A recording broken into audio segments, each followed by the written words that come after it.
and he later moved to Puri. And he was like the principal court scholar, like he was part of the royal, entourage in a sense, and very, very highly renowned within Jagannath Puri. In fact, I believe throughout India he had some renown. And he was in the Mayavad school, impersonal conception of the absolute, right? And we had some discussion about this in Navaji. So he has a very interesting role in the pastimes of Mahaprabhu. We were mentioning that day in Navadvip, right? When Mahaprabhu left Navadvip area, he left his final stop was Shantipur, right, the home of Advaita Acharya. And after he took sannyas, then he spent 10 days like kind of saying goodbye to the Navadvip Bhaktas in Shantipur. And then he made his way to Jagannath Puri by the request of his mother, right? She wanted him to stay here. And he left with Nityananda Prabhu was mentioned. Anyone remember? Remember who else was mentioned? It's mentioned in Chaitanya Charitamrita. There were four who left with Mahaprabhu. And then along the way there was that incident, right, where Mahaprabhu, he's carrying his new sannyas staff, the danda it's called, and he went to bathe in a river and he gave it to Nityananda to hold, and Nityananda, for his own reasons, broke it into 3 pieces. Mahaprabhu came back very upset, and we're going to go to that place, Danda Banga, breaking of the danda, place of the breaking of the danda. We're going to go there in the next couple of days. And so then Mahaprabhu, this is all part of the play, right, the Leela. Then Mahaprabhu expresses his anger. I only asked you one thing, to carry my danda, and you couldn't even do that. I'm not traveling with you anymore. And so he says, either you all go ahead or I'll go ahead. But we're not going together to Puri. And so they all agree, okay, you go first, we'll follow behind you some distance. And so for this reason, Mahaprabhu arrives alone to Puri.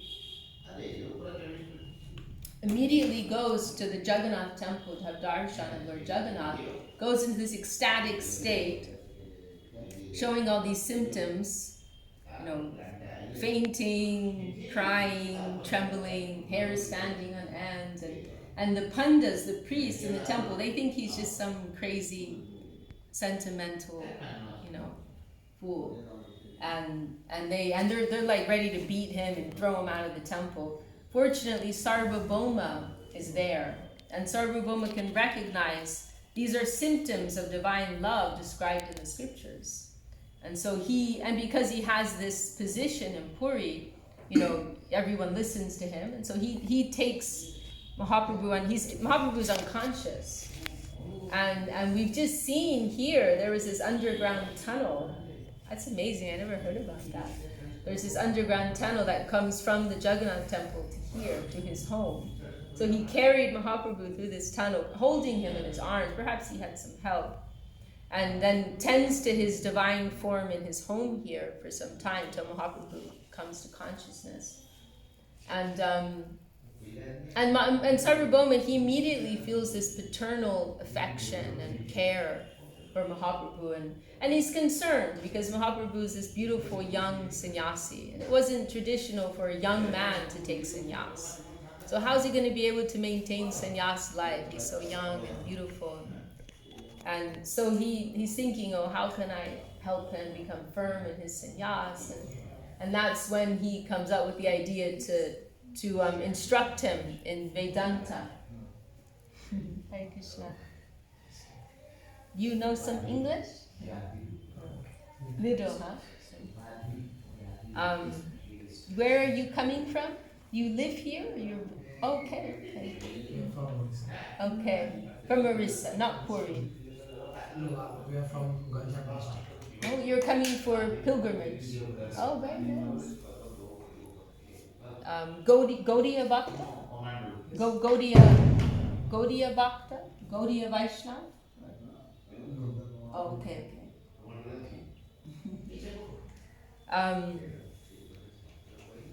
So Sarvabhauma comes up with this idea. He's going to instruct Mahaprabhu in the teachings of the Vedanta, which is the penultimate text that Veda Vyas compiles amongst the Vedic literature, which is very much giving like essential spiritual advice in a kind of vague, hazy way. The first famous line is Tato Brahma Jigyasa. Now search after spirits, right? Give up all your pleasure seeking in this mundane world. Now search after spirits. And it's especially popular with those of the impersonal school. We also have our own Vaishnava interpretation of that. We'll discuss that more in Jaipur. There's a whole cool story there, Jaipur, connected with that. So, and we were mentioning this in Navadip also. Sarvabhauma mentioned this idea to Gopinath, who was his, I can't remember, his brother-in-law, or I think his brother-in-law with Gopinath. Meanwhile, Gopinath is a firm, staunch Gaura Bhakta, so he's very angry about Sarvabhauma's stance. And how can you teach him anything? He's the Supreme Lord, and then like this, and they have this whole debate. We talked about that in Navadip, and then finally Mahaprabhu comes back to consciousness. And Sarvabhauma tells him, I want to help you. And Mahaprabhu is just humbly accepting and embracing his real affection. Sarvabhauma had real affection for him, so he just accepted that. And also Srila Sridhar Maharaj, I can't remember if it was Gurudev or Srila Sridhar Maharaj, but they mentioned also, I heard this just recently, like Mahaprabhu was also, it was like he had a plan. Because Sarvabhauma, he had such a prominent position in Jagannath Puri. So if he could capture Sarvabhauma, that automatically so many others would also come. And that was exactly what happened, right? So Mahaprabhu was also playing the long game. So Mahaprabhu just humbly agreed, yes, please instruct me. And then there's this 7 days, right, of Sarvabhauma reading and discussing, explaining Vedanta to him. And Mahaprabhu is not saying a single word, not showing any expressions, quietly, humbly listening. Then at the end of 7 days, Sarvabhauma was wondering, like, is he an idiot? Or does he not understand anything? Or why isn't he asking questions or comments? And so then finally he asks Mahaprabhu, like, do you understand what I'm saying? Don't you have any question? You haven't said a single word.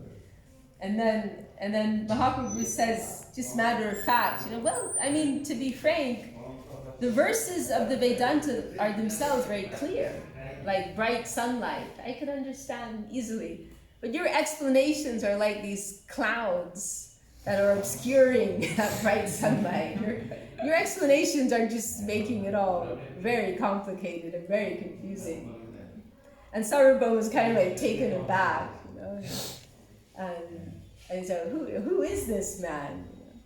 And then they get into some discussion of Srimad Bhagavatam, and then this Atmarama verse comes up, and it's a famous verse in Bhagavatam, and Sarvabhauma is kind of like trying to recover his position. He gives some explanations of this Atmarama verse, and then Mahaprabhu gives, I think Sarvabhauma gave 9 explanations, and Mahaprabhu gave 16 explanations, something like that.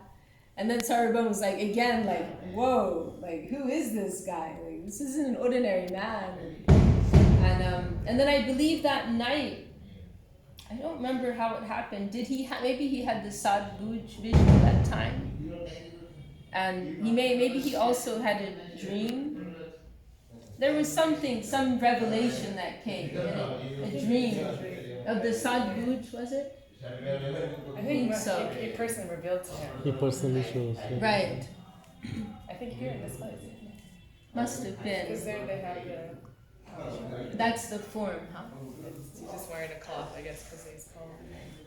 So he had this confirmation in one form or another of the divinity of Mahaprabhu. And then after that he became this kind of like fanatic devotee of Mahaprabhu. And to the point that he wanted to change a verse in the Bhagavatam. It's a famous verse. I know you know that verse coming from Salt Lake City. What's Sudarshan's number one verse? No pressure. What's Sudarshan's verse? Yeah. I know the meaning of the verse. You don't remember the Sanskrit. Tat-tain kam. See? It's something like. Yeah, you But do I know know. I do know the meaning. You know. Tell us the meaning. It's talking, about taking responsibility, basically. Not saying anything else is anybody else's fault. Taking on the weight of our actions, not putting it on others. Okay, good. Yeah, that's the essence of it. Tate nukampam susumik shamano bunjane vatma vitam vipakam hridvaga porbir viradan namaste jiveta yomukti pade sa dayabak. And so it's saying that, one who accepts responsibility for their own actions, their own karma, but even more than that, sees it as the anukampa, means the grace of the Lord. Then it says they will very soon become liberated from this world, right? Because they're no longer in this plane of action, reaction, blaming the environment, but they're actually accepting responsibility, correcting themselves, and in fact embracing the correction, seeing it as the mercy of the Lord. They're going to be let out of prison very soon, right? Because there's this heart transformation that's going on. Could you say the Sanskrit? Tate nukampam susamik shamano punjane evatma vitam vipakam hridvaga porbir vidadan namaste jiveta yomukti pade sa dayabak. So this is the verse, the famous prayer of Lord Brahma, and in this verse it mentions mukti, right?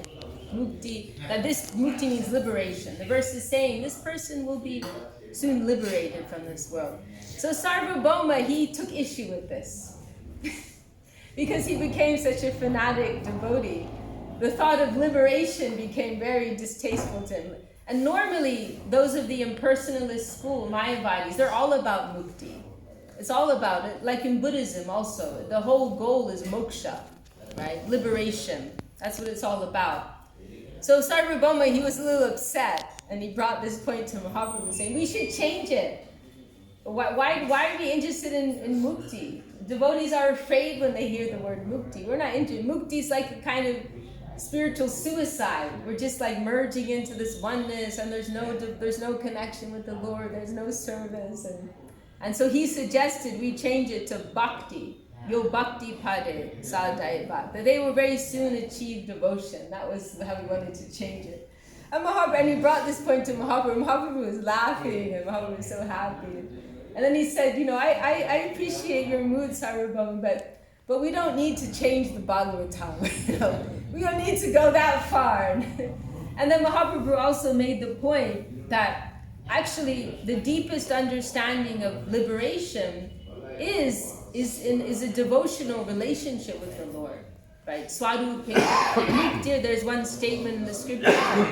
Muktir hidvanyatadupam swarupena vyavastiti. It's saying that the real meaning of mukti is to be reinstated in one's natural position as a loving servant of the Lord. That's real liberation. That's the highest understanding of liberation. So Mahaprabhu reassured him, we don't need to change Bhagavatam, don't worry. We can understand it in this way with a devotional perspective, right? So Sarvabhauma was pacified. And then also Sarvabhauma, he wrote, it was a composition, I forget the name, maybe someone here remembers, like around 100 verses. He wrote in glorification of Mahaprabhu. And there were two in particular which are quite famous. I can't remember them. Jnana, right? I can't remember. They're included in, Srila Sridhar Maharaj includes them in Pratana Jivanamrita. But they're glorifying Mahaprabhu and, describing how he has come to spread this movement of Sankirtan and so on. And that actually became this composition, because Sarvabhauma was so famous, and respected in Puri, that composition spread very quickly, and it brought many people to the lotus feet of Mahaprabhu. And then there's another incident with Sarvabhauma. I'm trying to remember this other verse. It's also from Lord Brahma's prayers. How does it go? Atapi te deva parambuja dvai prasada nishana grita eva janata tattvam. Can't remember.